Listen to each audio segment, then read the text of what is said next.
Have you ever reached a point of surrender, a point of no return, where change was the only option? I have. Hi, I'm Tony, a 30-something woman living in Atlanta. And recently, I noticed that despite my growth over the years, I was feeling incredibly stagnant. I mean, life was okay. I had decent connections, enjoyable day-to-day experiences, a beautiful apartment, a comfortable job. Most of my core needs were met.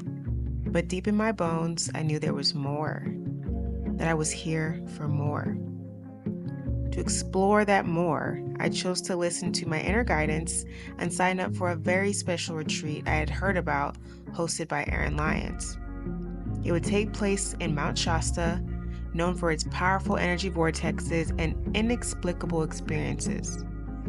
The messaging around the retreat made it very clear that it was created to activate starseeds, light workers, and new earth leaders. And while that fits me to a T, I had yet to step fully into that identity publicly.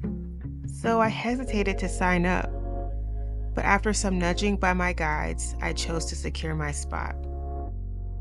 A few weeks later, I was on a flight to Sacramento, California, feeling a mix of anxiety and anticipation. I mean, what the heck did I sign up for?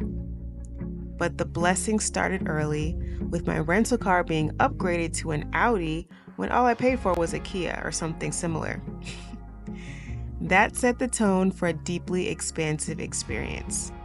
After driving for hours, I arrived at the retreat center where another surprise awaited me.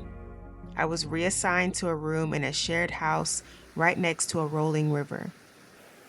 This would be my home for the next 5 days, buzzing with the energy of over 20 housemates. For the first few days of the retreat, I found myself feeling a bit out of place and overwhelmed. There were 74 other people there, each with varying energies, a range of spiritual gifts, diverse backgrounds, and unique intentions. In those moments of overwhelm, I found solace with the trees, with the water, and the elements. This grounded me and made my body feel safe when my mind didn't.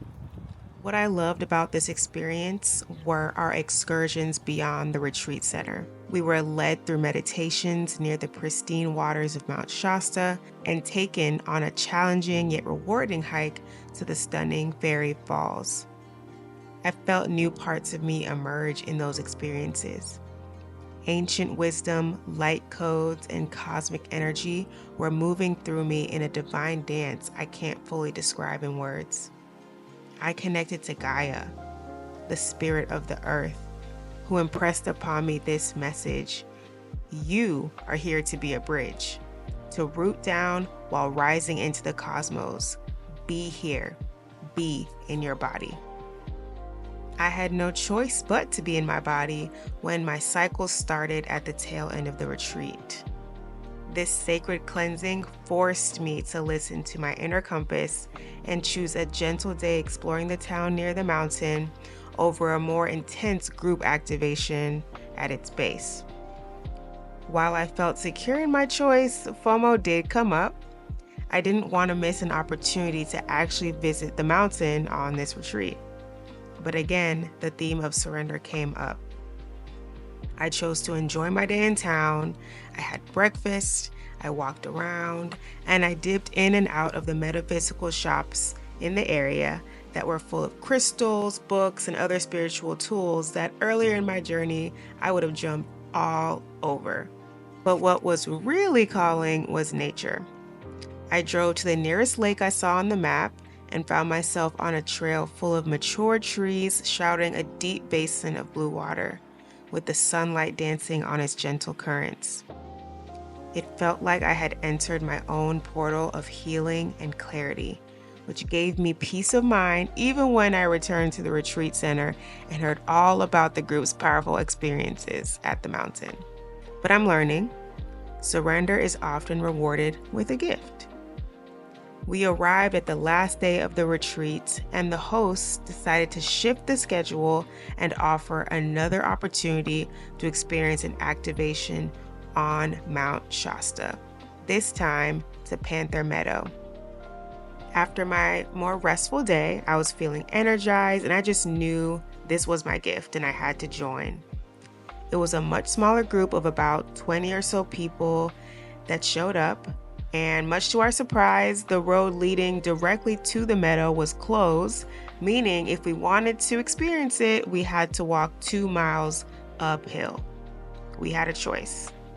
Most of us said yes and started the ascent, with the air thinning with each step. It was pretty strenuous, but our conversations and the view made the walk more easeful, and it really elevated our frequency in a beautiful way.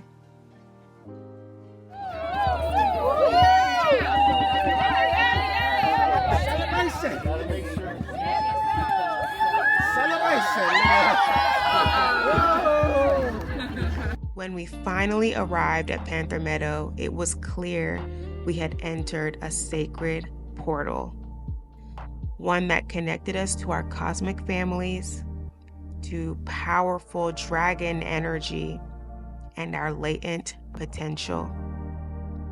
We each had our own experiences in that meadow, but our collective energy work was so powerful. In fact, it was so powerful, we made it snow in June. I have never seen or felt anything like it. I allowed myself to receive and release in that portal, letting go of my rational mind to allow spirit to shift me.